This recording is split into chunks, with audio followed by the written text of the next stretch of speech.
भाजपचं राज्यामध्ये पुन्हा ऑपरेशन लोटस। मंत्री गिरीश महाजनांकडून सुतोवाच। महाविकास आघाडीला आणखी खिंडार पडणार का याची चर्चा। राज्य मंत्रिमंडळ बैठकीमध्ये निर्णयांचा धडाका। राज्यामध्ये शेतीसाठी एआय धोरणाला मंजुरी। आणीबाणीमध्ये कारावास भोगलेल्यांनाही मानधन दुप्पट मिळणार।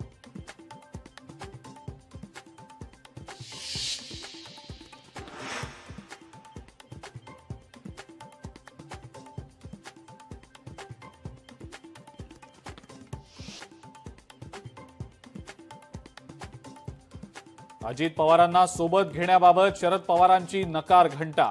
जे भाजप सोबत गेले त्यांना सोबत घेऊ शकत नाही।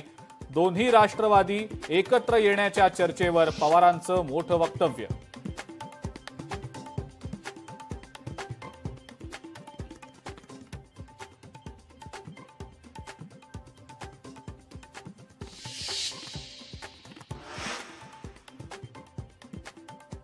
प्रत्येकाला आपलं मत मांडण्याचा अधिकार। शरद पवारांच्या वक्तव्यावर अजित पवारांची प्रतिक्रिया।